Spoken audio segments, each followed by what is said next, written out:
Welcome to the Fall and Rise podcast. Today we're joined with Emma Tucker.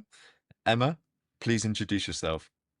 Hi guys. My name is Emma. I am a triathlete from Australia with a slightly interesting backstory, I guess. So I don't know how much you want me to go into that straight Just off the just sort of bat. tell us your Yeah. origin story. We want to know. Okay, no worries. I'm a fairly new triathlete, but I have somehow managed to score a spot at Kona World Championships, which is probably one of the most prestigious Ironman races, I guess, and one of the most well-known Ironman races, across the world. And an Ironman, for anyone who's wondering, is it's a pretty grueling endurance event where you start with a 3.8 kilometer swim into a 180 kilometer bike ride into a full distance marathon all in the same day. So I guess my backstory into how I got into triathlon, it was actually very much by accident. So about 3.5 years ago, I actually weighed 150 kilos. So I was in a really bad way, extremely overweight, very unhealthy. I was pre-diabetic. I had fatty liver, and one day when I was working from home, I actually thought I was about to have a heart attack, and it really scared me. And from that point, it wasn't about actually becoming an endurance athlete. I didn't even know what an Ironman was at that point. Uh, I was on a mission to actually just save my life and to improve my health. So I'm 37 years old now, and at that point I was 34, and I just didn't know what I was going to do. So I had to start thinking about how I was going to make some very radical changes, and to be able to get into a healthy position, I was gonna need to lose about 80 kilos. So to be within your in a healthy BMI, I needed to lose an entire person's worth of weight, and it's a pretty daunting thing to think about, I guess, when you look at it that way. And I was in a lot of denial, to be honest, about how big I'd actually gotten and how unhealthy I was. I had a lot of very bad habits. I was a fairly big drinker, quite a social drinker, and so there was a lot of things that I needed to do to, I guess, change my lifestyle, right? And when I thought about how I was going to do this, I realized that this was going to take more than just needing to start walking and just a few minor lifestyle changes. This needed to be something fairly dramatic. So I did a bit of research, and I actually decided to have weight loss surgery. So I've had had gastric sleeve surgery, which is where they actually remove about 80% of your stomach, and you're left with a much smaller stomach, and you essentially need to learn how to eat again. And that was one of the hardest decisions that I had to make. In my life, like I'm just a regular person with a regular corporate job. I'm a people leader at my work, and so I was going through this change pretty publicly. It was quite embarrassing. It's not a fun thing to talk about, like your weight and sort of these sorts of things. And so I had to just get really comfortable with explaining that I was on a life transformation and sort of talking about doing this really kind of scary thing. And it was awful. It was these were some of the hardest days of my life, going through this very dramatic surgery, having to learn how to eat and drink again. At the beginning, you can only really eat like a teaspoon of food. That's where you're starting at when you have bariatric surgery like that. For the first month, you can't eat at all. You can only drink, and very small amounts, and then you have to basically relearn how to eat like a regular person. Through that process, though, I took it very seriously, and I just started exercising, right? And I thought, I want to accelerate this process, and I want to make the most of this opportunity I have to lose as much weight as I can. So I didn't know anything about cooking or calories or any of that stuff. I was pretty ignorant to all of that. But I really invested in understanding how a calorie deficit worked, what I needed to do to support a calorie deficit with the sort of exercise that I needed to do. I understood that I couldn't do really hardcore stuff because that would make me feel unwell. So I had to sort of stay in this like real steady state cardio, like just walking. I legitimately, for the first 12 months of my weight loss journey, I was in my garage on an elliptical machine, staring at a brick wall for an hour every day, just doing the elliptical, right? And it was boring, but it was effective. And so I was able to lose basically the entire 80 kilos within about 15 months. So my surgeon was really amazed. Like I'm probably in the top percentile for the success of this surgery because I took it so seriously. But all of that sort of just steady state cardio that I was doing was actually building a really good base for endurance sports. And I didn't even know it at the time. All I was trying to do was lose weight. But I built this amazing aerobic capacity. And I thought, you know what? I always wanted to be one of those girls who could just go out and do a run. And I was like, I am going to try and figure out if I can run. So I've never run in my life, never. I'm not a runner, like, but I just wanted to be that girl who could go run and get a coffee. And so I just started running, and it just was sort of panning out, and I was getting better. And I thought, you know what, I'm going to run a marathon, and so I did. So in the next sort of, I think it took me about 4 or 5 months. I just downloaded a marathon plan off the internet, and then I ran myself a little marathon. And from that point I was like, well, what's next? And I think by this stage I'd kind of gotten to a point where I felt like, I've overcome all these scary things, and I've kind of now become addicted to this adventure, which is just trying new stuff. And I thought, well, what could be next? And that's what led me, I guess, to triathlon, which is where I am today. And so that I've been in triathlon now for nearly 2 years. I did not know how to ride a bike. I did not know how to swim. I didn't even understand how it worked to go to a swimming pool. You need to know when the lap lanes are even available. Like, I have no idea about any of this stuff.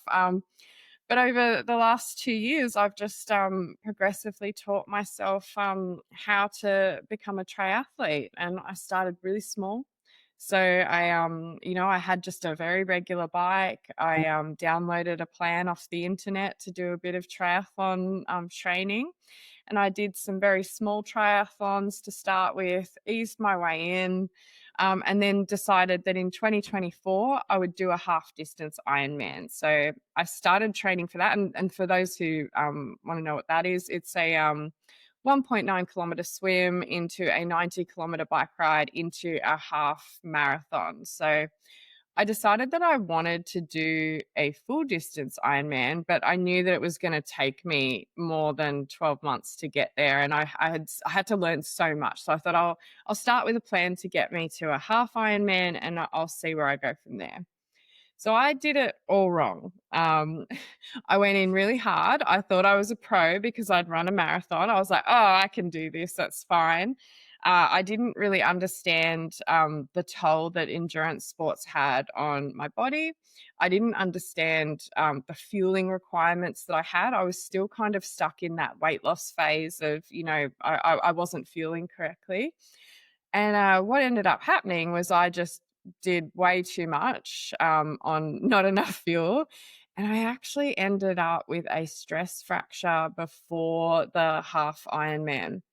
Now, I didn't know I had a stress fracture. I'd hurt myself, and I knew that my leg was hurt. And I got a bit of advice from a physio, which wasn't quite right, and so it was misdiagnosed as something else. And so I pushed through. I ended up actually doing the half distance Ironman on a fractured leg, which then became a broken leg. So so at the end of that Ironman, that half Ironman, I was in a pretty bad way. And so that really took me out of the game for probably about 6 months, where I had to completely cut out the running. I had to cut out the bike as well, and I just had to focus on rehabilitating. But also, I'd already registered for this full Ironman, only 12 months down the road. So I was like, okay, I've got to get this sort of back going and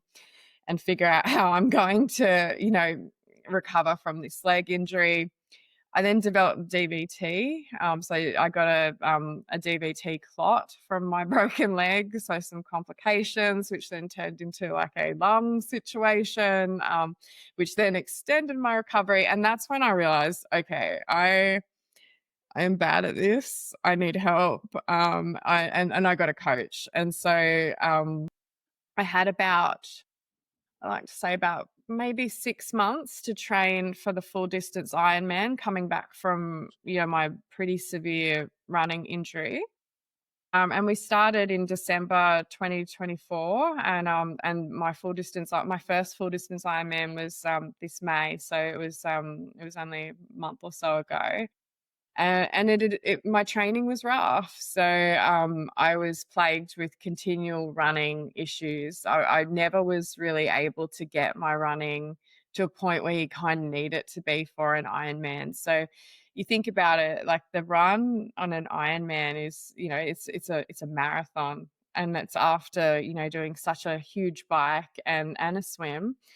My longest run in my Ironman prep was only 12 kilometers. So, it's not I really didn't have a lot of running under my belt, and it was very inconsistent because I just did not have the durability in my body because of where I've been. I don't have a running background.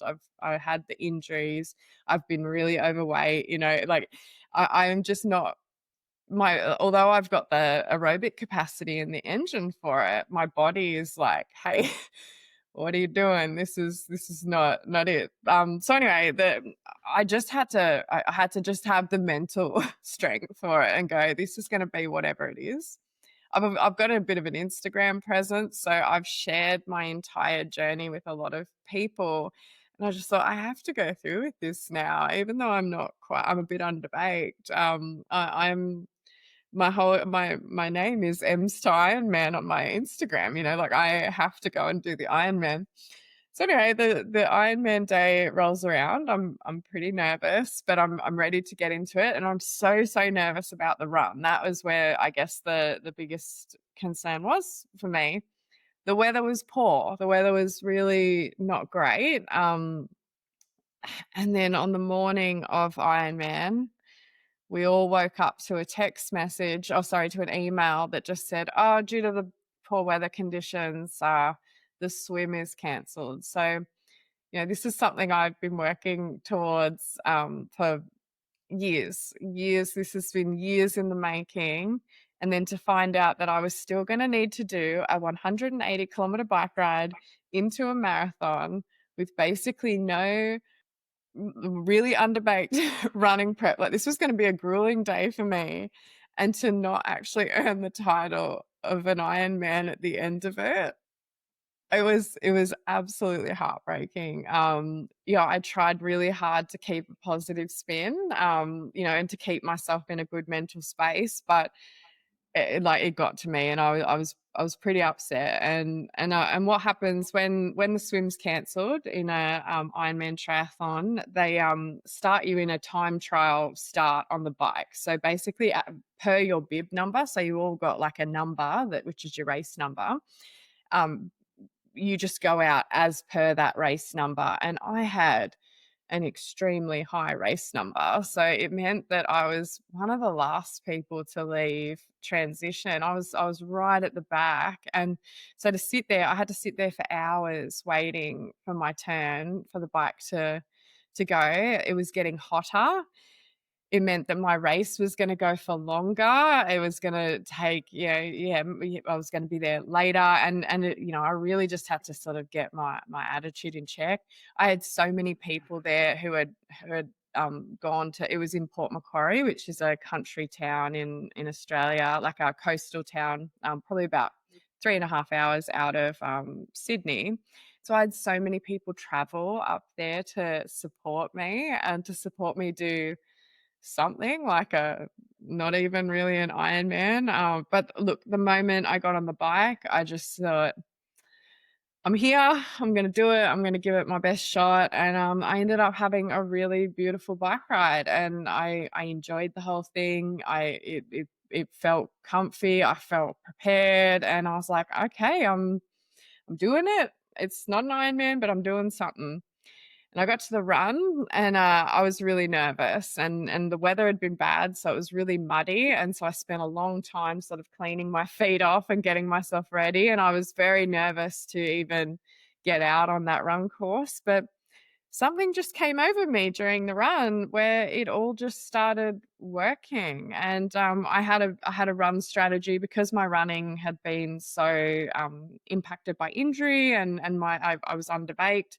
All I did was turn the marathon into a whole lot of little runs. I think it's every 2.5 kilometers, there's an aid station.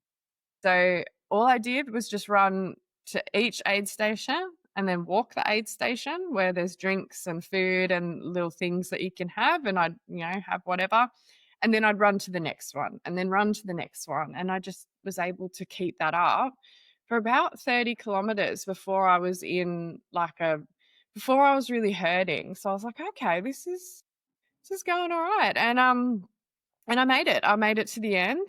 They called me an Ironman as I crossed the finish line because I guess, for some people, it's debatable whether that's an Ironman or not. It was the Ironman race of the day, and so they still call you an Ironman. But in my heart, I knew that I wasn't. And as a first timer at an Ironman event, there's this big bell that you ring to run across the finish line that signifies that this is your first time that you're going to be an Ironman. And I palmed the bell. I didn't ring the bell because I didn't want this to be my first time. But I finished and I was really proud of myself. And my coach was there to support me. And the moment I went across the finish line, I said to him, "Okay, well, what race am I going to do? Because actually, there was another race that was coming up in about 9 weeks' time." And I thought, I'm feeling okay. I could probably just like roll straight into the next one because I need to be an Ironman this year. Like this is my goal. I need to do this. So there was that option. I could do that one that was in about 9 weeks' time, or there was another one that's in December. So that would give me a little break, and I could then roll into another Ironman build. Which, it's a daunting process to do an Ironman build properly. Like it's at least 20 weeks of pretty intense training where we're talking about doing about, between 14 to 15 hours of dedicated training, a week. Sort of on top of your life and on top of your work schedule and things like that. So it's a big commitment. But in my head, I just knew that I couldn't wait another year.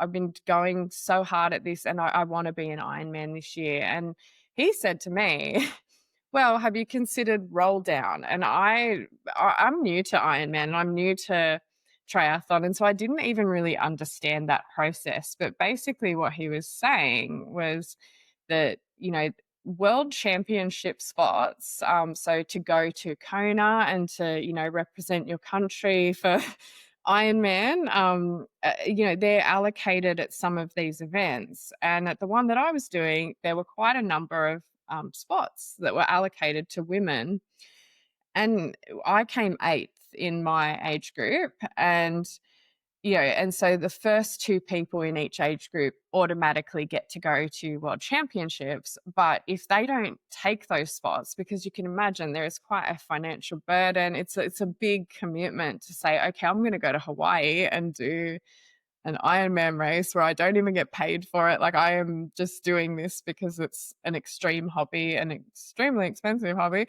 So the first two people get to select, like they get to go, and then if they don't take it, the allocations just keep rolling down until they fill the allocations. So if enough people in front of me decided that they didn't want to go, it meant that actually I could do Kona, which is in October this year. So that felt like it was actually better than the 9-week option, which felt like it was a little bit too close, and the December option, which felt a little bit too far away. And so we just thought, well, I'm going to just take my chances and see what happens. And so I went to the ceremony and the spot rolled down to me. And so it meant that, as a complete noob and as someone who's been on just a very random journey, I will now be completing my first ever full distance Ironman, where Ironman began in Hawaii, Kona, this year, in October. And Wow. that's my That story. is that's incredible. Yeah.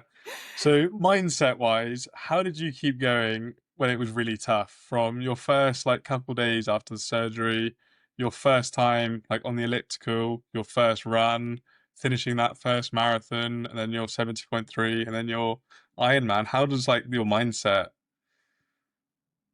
Yeah, I think, to be honest with you, before my weight loss, I would have considered myself not a very mentally tough person. I was a person who would seek comfort, and I would always, yeah, I would just stick in my comfort zone. I wouldn't try new things. I would avoid even calling people. Like, I wouldn't have been able to do this, for example. This would have been very uncomfortable for me. But I think from that moment when I realized I had to save my life in the weight loss arena, I then had to put myself in a really uncomfortable position. Both it was pretty embarrassing, to be honest, to go through this process and you know publicly, people noticed. I then kind of lent into that and thought, well, you know what? I'm having to go through this and tell people about it anyway. I am going to actually really put it out there. And so I actually made a TikTok account which was all about my weight loss journey. Like, so I was someone who would never talk about my weight, and it was always it was a real rough, part of my life and something I would avoid. And so instead of hiding from it, I just lent in. And so I started just speaking about it really openly. And I created a diary where I shared with the entire universe, what my weight was and how my weight loss was going. And I had about 30,000 people following that part of my life. And for some reason, doing that and being able to empower yourself in something in a moment of weakness, because there is a lot of shame around that and it feels a bit yucky. It actually kind of translated into a lot of other things where all of a sudden I just started feeling like, I can do anything. Like, if I can lose a whole person worth of weight, there's nothing that I can't achieve. And B, that, like, I'm happy to fail publicly, and I'm happy to give things a go and just sort of see how it pans out. And so and just be in that uncomfortable moment, like, like, I think the whole weight loss, there was just elements of uncomfortability throughout that whole thing. And I think, you got bikes in the background. Learning to ride a road bike as an adult who has never had to deal with this before, like with the clip-in shoes, and you're navigating traffic, it is terrifying. Like, to do that is terrifying. And I think going through the weight loss part was terrifying, that whole piece. Getting through the bike was terrifying. Being able to go and swim out in the ocean is scary. Like, and I think the more scary things you do, the easier it gets to put yourself in those sort of situations where you then go and seek the comfort. And now I think I've reached, like, I feel like I've gone up levels as I've gone through my journey, right? And the 70.3, it's like I knew that I was going to be in pain. I knew I had an injury going in there. I knew that I couldn't run. I knew it was going to be really bad. But I also just knew I could do it. And it was like I kind of lent into, this is going to be uncomfortable, but it's actually only uncomfortable for about 6 hours. I only have to be very uncomfortable for 6 hours. I've been uncomfortable for years. I've lived a very uncomfortable life as an overweight person. So actually 6 hours isn't really a big deal. And then it kind of makes it okay, if that makes sense. And to be honest, I didn't even feel the pain.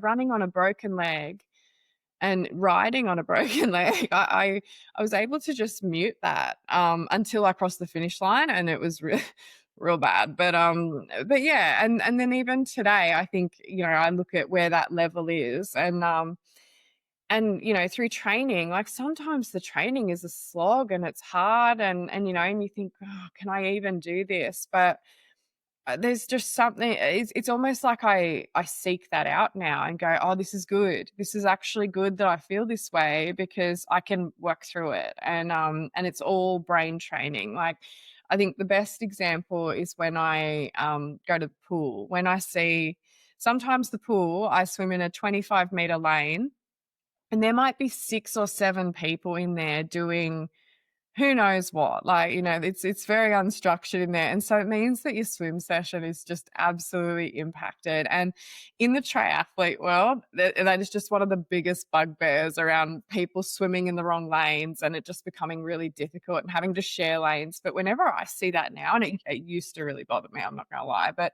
when I see it now, I'm like, "Oh, good. This is actually great triathlon training for me now, because I'm not going to be working on my strength. I'm going to be working on siding, and I'm going to have all of the turbulence from the people around me, and I'm going to have to negotiate moving through people." And so there's always a purpose to it. And I think that's probably how I've been able to sort of keep going. Yeah. Yeah, nice. So you've really learned how to spin a negative situation like the swimming pool being too busy into something that's going to benefit you. I think that's really good. Yeah, and even the running, right? So I was talking to a friend about it the other day. I woke up. This was just last week. I woke up and I just wasn't feeling it, and I just felt like my run was going to be really bad. And that is a terrible way for me to think about running, considering what I've come back from. Every day that I get to run without an injury, and I'm healthy, and it's a gift. And and I can never ever let myself go into a run with a negative attitude. So I actually, this is going to sound a little bit crazy, but if I've got the wrong mindset like that. So where I was running was actually a really beautiful part of Australia, on the coastline, around the beaches. You often see dolphins, and it's really beautiful, and it's a lovely run. And I was coming in with a very negative mindset, so I didn't allow myself to run in that part of the town. I made myself run in the industrial area, which had like 3 lanes of heavy traffic and was not pretty, until I just was grateful for actually what I was doing. And then I could finish my run in the beautiful part once I was already grateful for the activity. So I think part of it is also, when you couldn't run, I could barely, I would. I would change a restaurant reservation if I was going to have to walk more than 100 meters. That's where I was at. Like, I was I was in a real, like, for me to be able to run is incredible, and I think that also helps. I can't take it for granted, because I did not. I just feel very lucky to be able to do all the exciting things that I'm doing. Wow. I mean, going forward in your life, how do you keep yourself on the right path and prevent yourself from potentially falling backwards into bad habits? Yeah, it's interesting. And it's actually been very tough with endurance sports, because what goes with endurance sports is actually a lot of eating and a lot of sugar, which are things that you probably, if you've got a history of a weight problem, you really don't want to be going too hard on the sugar. And also it can be a little bit triggering when you eat a lot. And actually, I have had to put on a little bit of weight from my lowest weight, because I've had to build some muscle. When I lost all of the weight, I had not enough muscle to support me doing the activities I've done. So I've actually had to eat a bit more and get really strong. But I think, I will live an active lifestyle regardless of whether I'm actually doing Ironman. Like I highly doubt that I'm going to be doing, well, actually, I can't say never, but you know, like I don't think I'll be doing Ironman. I won't do an Ironman every year, but I am just so obsessed and in love with cycling in particular. Like I've found an absolute passion in cycling, and I want to do a whole lot of different cycling. So I know that cycling is just going to be a part of my life forever. Swimming is such a great discipline for me, even though I'm really not very good at it. I'm, you know, adult onset swimmer, not very good. But the mental toughness that gives you to get up at 4 o'clock in the morning and then go and get in a pool, you know, it's one of those things that is ultimate brain training. And I think that keeps me sharp and tough. And so for the rest of my life, even when I'm, you know, my 90s, I will be doing something in the pool because I just think it's so beneficial for me. And I guess there is just that element around, you know, just I will always need to manage my weight. And so, you know, when you are an obese person and have a weight issue, it doesn't just go away. You know, you always have to be conscious of it. And so I have to cycle in and out of phases. So right now when I'm doing Ironman training, like you know, I'm burning about 3.5 to 4,000 calories a day. And so, you know, it's actually then a full-time job to eat that many calories to be able to sustain the activity. So it's better I don't obsess over the calories in, calories out in those moments. But when I'm not burning that many calories, I do need to be a little bit more conscious of it. So, for example, when I broke my leg, I went from doing half Ironman training into doing nothing with a big leg brace on. And so then I had to dial it back. And so I just brought back, you know, all of the things that I learnt from my weight loss journey. I just pulled that bag of tricks back out and said, okay, well, now I need to go back to, well, what is my, you know, calories? How much am I actually burning through any sort of exercise? What should I be eating and how should I be eating? And then I just do a bit of tracking. And so that's how I think my life will be forever, is that I will go in and out of these phases of doing these endurance bouts that require, you know, me to live in a certain way.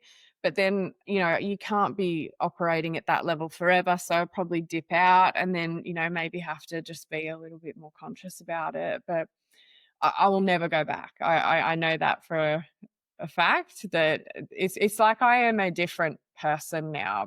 People who knew the old version of me, that it's not even just a physical change. It is a complete. It has been a complete change of just who I am as a person. Yeah. Wow. So that's quite intense, obviously, what you do. And most people, they may lose a bit of weight and, you know, sort of take that win, but you continually strive for more. And as you say, the amount of time that you're spending on this Mm. hobby is Yeah. quite extreme. How do you manage to balance that with friends and family and work and keeping on top of that to make sure that at the end of the day, when you finish at Ironman, you still have people around you to be there?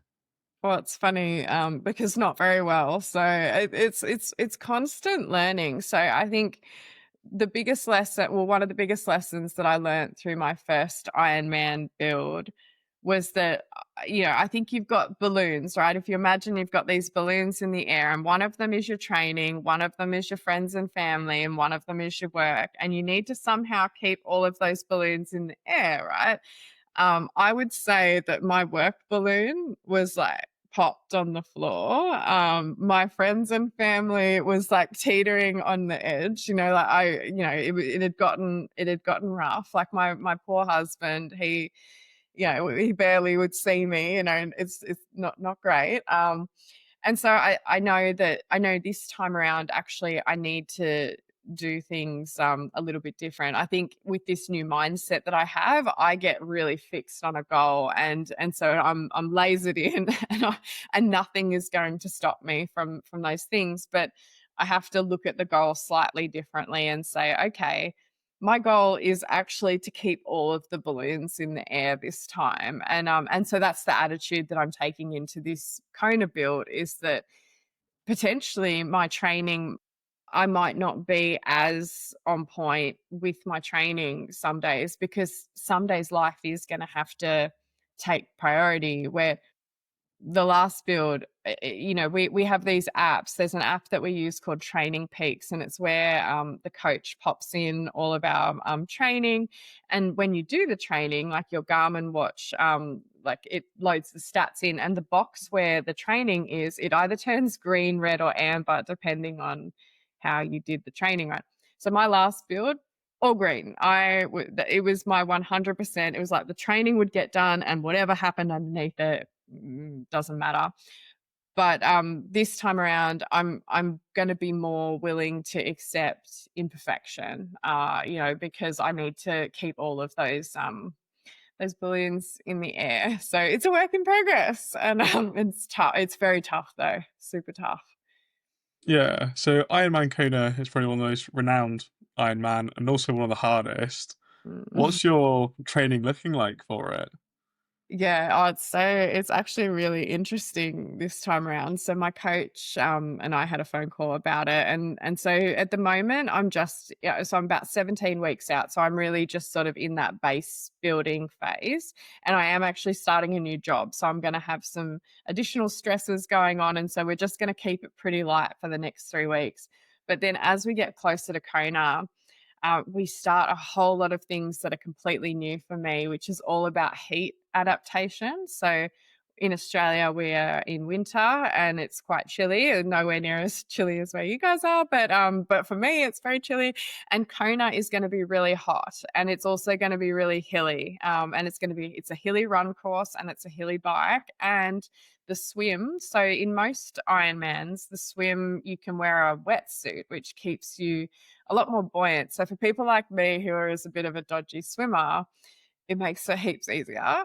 But in Kona, because it's so warm, it's not a wetsuit swim. So you actually have to be a slightly better swimmer. So there's going to be a lot of swimming. We're going to be focusing on swimming. We're going to be doing a lot of running because, I had such a dodgy build for my last Ironman, and I'm in good condition at the moment. We're really going to work on my running, but then we're going to do all this heat adaptation where I'll do some hard sessions, and then jump in a sauna after them. So I might do a really hard swim session and then straight away go and sit in a sauna for 20 minutes or so.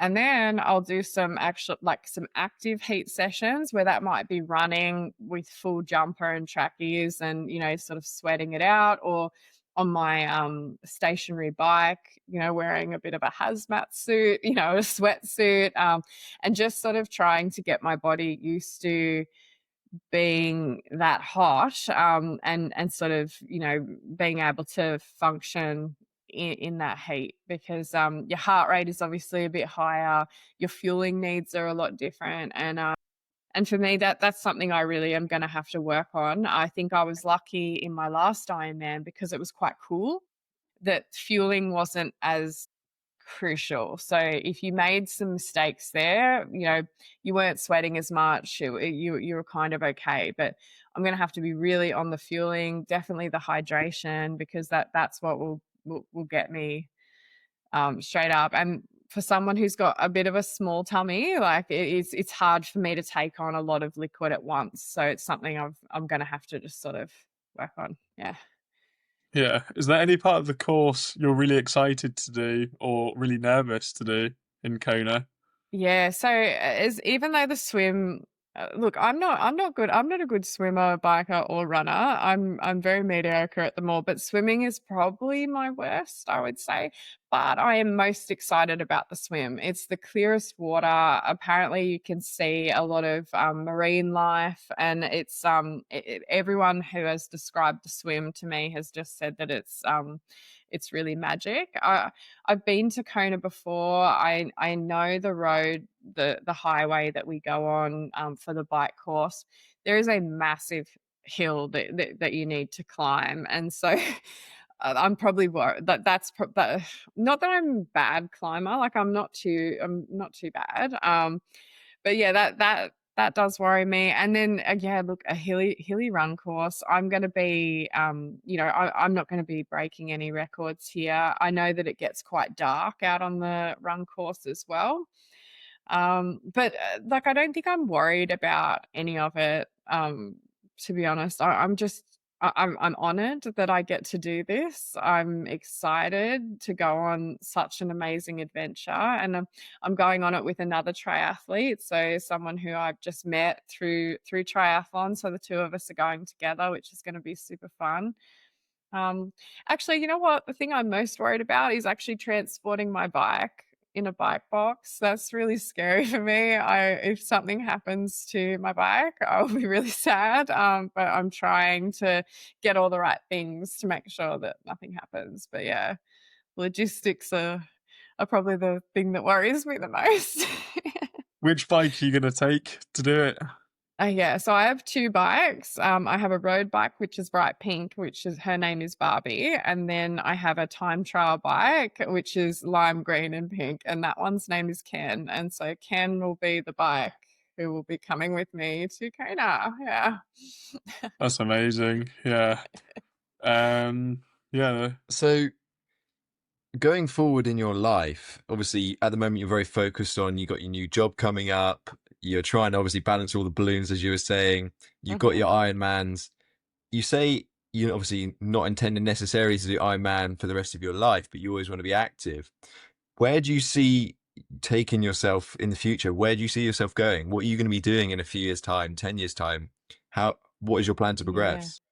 Well, I think it's definitely cycling. So I did have a plan. I had a plan post Ironman. So I was going to do this Port Mac Ironman, and I was going to become an Ironman, feel really good about it. And then I'd actually already started to dabble in track cycling. So track cycling is where you have a bike that is just a one fixed gear, and you're in a velodrome, and you are just going around this track really fast. And I was able to just have a bit of a crack at this, and it's fun. It's a bit scary, but it's very fun. And so my whole plan was to actually get really into road cycling. So my pink road bike Barbie was going to be the main player, and I was going to go and do some road cycling events. So like crit racing and road events, and then also get involved in track cycling. So I have actually purchased a track bike as well. I've only been riding bikes for 2 years, and I have like 7 bikes now. They really do just multiply. But yeah, that was my entire plan, and now I've had to just put that plan on hold for for a little bit. I'm a member of 2 different cycling clubs to like start this plan. I'd gotten involved in things. I'd even booked events that I was going to be a part of, and I've had to just can them all. So I do think that I will roll back into cycling after this Ironman. I might take a little break, and yeah, and really just focus in on cycling for a little while. But in saying that, like the plan is kind of fluid, because I do love triathlon, and what you get with triathlon is more than just it's more than just the events and the race itself. It's such a good community. I feel like there's a triathlon, there's an Ironman race happening on Sunday this weekend in Australia, and so everyone I know is basically there, and I have a lot of FOMO. I'm watching the Instagram, and I just think, oh no, I want to be there. So it's hard to say. It's hard to say what's going to happen. At the moment, I look over and I see all the cycling things happening and say, oh, I want to be doing that. And then I look at the Ironman stuff and the triathlon. So I think there'll just be a blend. But I think I'll always be pushing for new adventure. I think that's probably the best way to put it. Like even the backyard ultras. Like I'm not a runner, but I like the idea of that. I feel like that would be crazy. And yeah, maybe one day. So yeah, there's just so many Mhm. opportunities. But I think I would say I'm just now an endurance athlete, and I'm a bit of an endurance junkie. Gonna just go after That it. that's great. Have you seen the BPN Go or More Ultra, the backyard one that happened recently? Where was that one? So this was in Texas. It was on the BPN Ranch, and Yes. basically, yeah, yeah. Yes. Yeah. Wild, right? Like how do they keep going? I just yeah, Mm. look, I don't think I would ever be able to do well, I'll never say never, but some of them are crazy, right? Like they go Mm. for days. Yeah, yeah, yeah. We Yeah. just recently interviewed one of the participants Yeah. of that race for the podcast, so that will be coming out. Oh, awesome. So I have to keep tuned for that one. But Yeah. yeah, no, it's incredible. I did a backyard ultra myself last year. Jonah come Did and you? crewed me for that, and it was just it was brutal. It was brutal, but it was a good experience, and I think it's definitely an interesting system. How you have to pace it and all sorts. It's incredible. So now I'm going to interview you. So That's fine. how long did you go? Like how So far did you make it? I only went 50K. Only However, that's still a lot. yeah, I know, but that was my second ultra marathon ever, and it was only 7 months into me actually starting to run.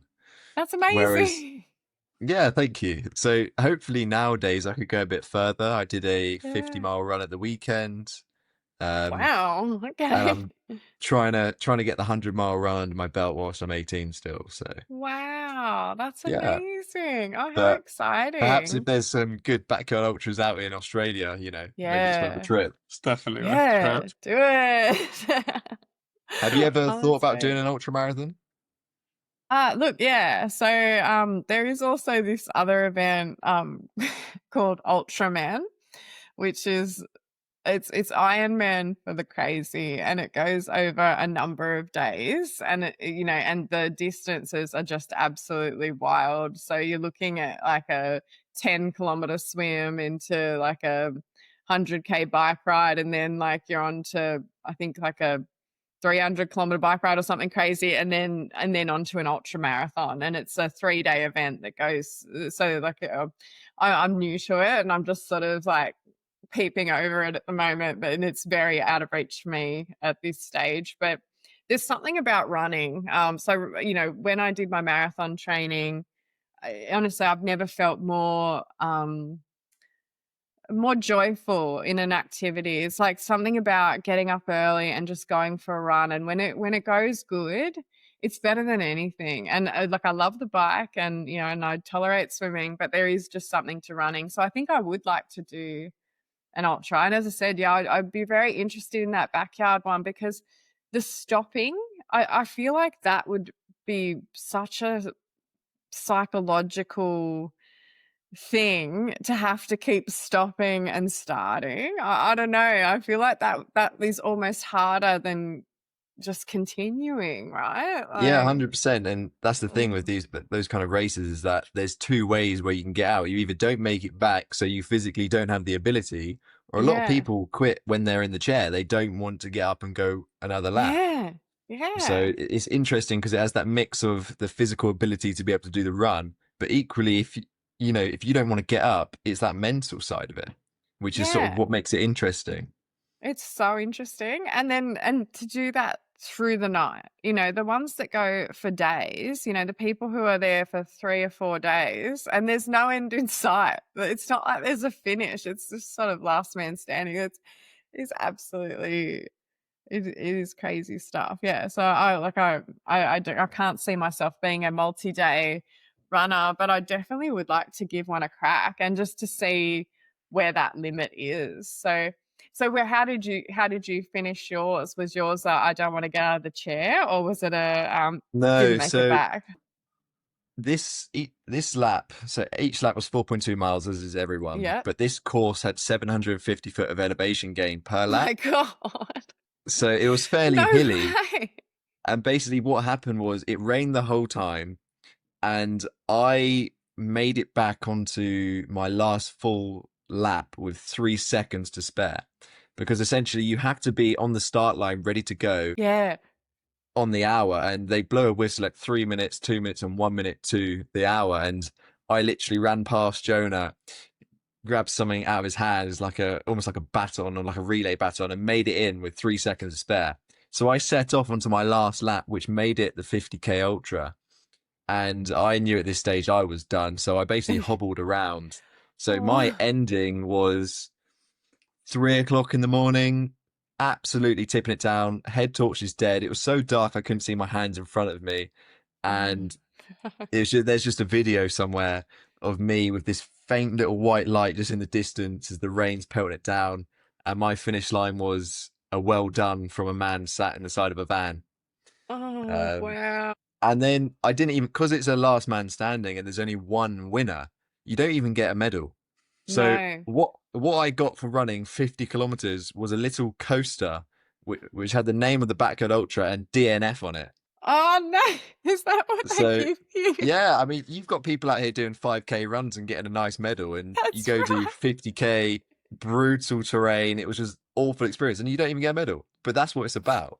That's crazy. So I mean, I couldn't recommend it enough, and I hope you get an Yeah. absolutely atrocious medal.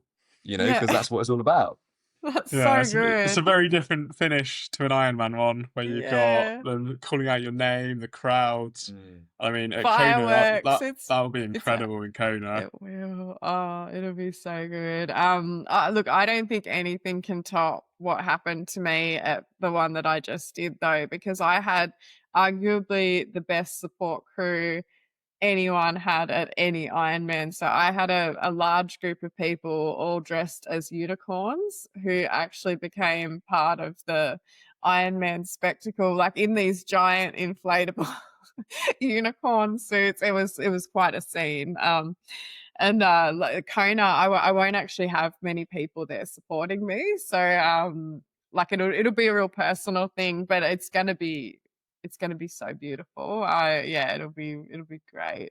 Oh, just gotta make it. I'm not injured. Yeah, That's yeah, touch wood. that'll be incredible. Yeah. Yeah. So we asked three set questions. So our first question is, who inspired you?